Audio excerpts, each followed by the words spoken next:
Hello झेल सके देखो हेलो हम जहाँ बनी जो बहुत बढ़िया बाबा जहाँ जिस मंच पे अगर खेसारी भैया हो तो वहाँ मेरी जरूरत क्या है? जहाँ पे हो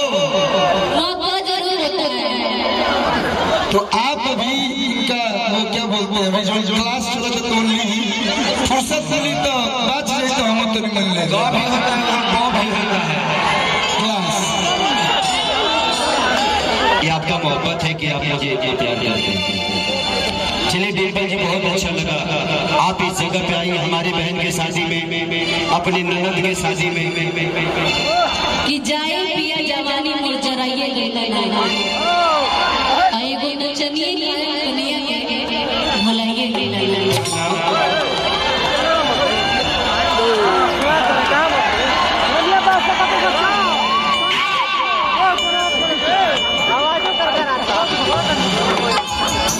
निशा हो ना निशा ठीक बात बैठ अरे हमारा बेटा तू कब गरिया दे पता नहीं बैठ ते जितना देर खड़ा रहे उतने हर से निमन बाहर निकल ली बैठ तो ठीक नहीं है कब तो व्हाट्सएप चालू हो जाएगा अब तो फेसबुक पर निमन चीज शेयर नहीं कर लगे हम इधर आ रहे हैं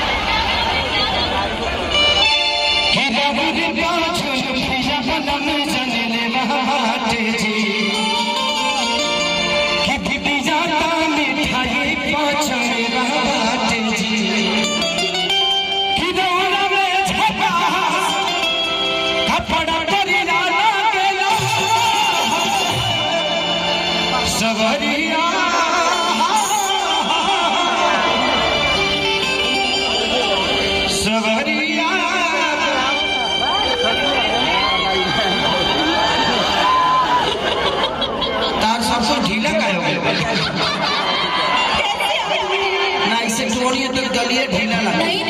ढीला नहीं आप ऐसे कैसे लग रहा कि किसी ने कम कर दिया किसी ने छू लिया है ना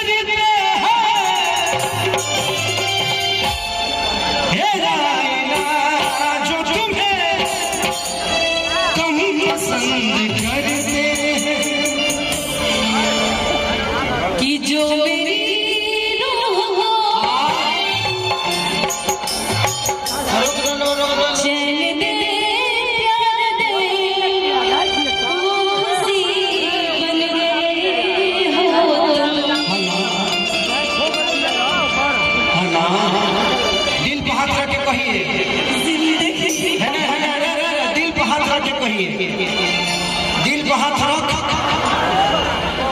मैं भगवान को सब लाइव आ जा काल खबर कहीं जाएगा चाहिए लाइव आ जाओ मैं ना एक बार फिर से हाँ जो मेरी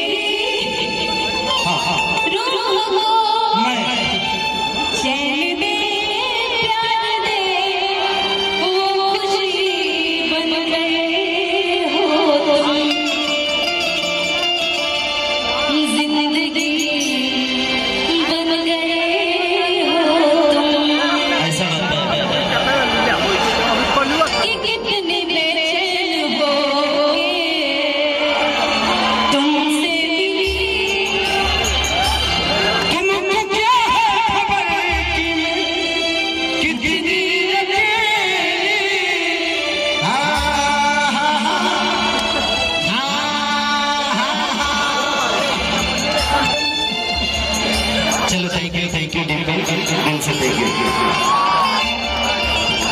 चलिए एगो गाना